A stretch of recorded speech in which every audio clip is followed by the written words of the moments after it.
আসসালামু আলাইকুম। আমার পিছনে দেখতে পাচ্ছেন একটা এইচডিবি বক্স আছে। তো এইচডিবিটা আমি সাজাইতেছি। তো এখানে আরসিসিবি সার্কিট আছে প্লাস এমসিবি সার্কিট আছে। তো আপনাদেরকে একটু দেখাই, আপনারা অনেকে আরসিসিবি সার্কিট ব্রেকার কানেকশন করতে পারেন না। আমি আজকে আপনাদেরকে বুঝিয়ে দেবো এবং দেখিয়ে দেবো, ভিডিওটা শেষ পর্যন্ত দেখবেন। তো আসেন, এটা হচ্ছে এমসিবি, এটা হচ্ছে আরসিসিবি, এগুলো এমসিবি সব। এটা হচ্ছে মেইন লাইন 6 কেবল দিয়ে টানা। প্রথমে হচ্ছে ইনপুটটা আপনারা খেয়াল করেন। এটা হচ্ছে ইনপুট, এটা হচ্ছে ইনপুট। এখানে এমসিবি হয়ে তারপরে যে উপরে টার্মিনাল দিয়ে এখান থেকে আপনার আরসিসিবিতে এসেছে। তারপর এখান থেকে নিউট্রাল এবং আউটপুট, এই যে এটা হচ্ছে নিউট্রাল আউটপুট। এখানে এটা হচ্ছে নিউট্রাল আউটপুট, এটা হচ্ছে ফেস। নিচের থেকে এই দিক দিয়ে এইদিকে এইভাবে শর্টলিং করা।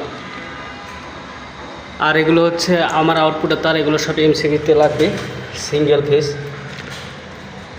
তো আপনারা যারা বুঝছেন না বা বুঝতে অসুবিধা হয়, আপনারা এই ভিডিওটা দেখলেই আপনারা বুঝতে পারবেন। তো সবাই এইভাবে কানেকশন করবেন, তাহলে কোনো সময় সমস্যা হবে না ইনশাল্লাহ। তো আর একটা কথা আপনাদেরকে না বললেই নয়, সেটা হচ্ছে আপনাদের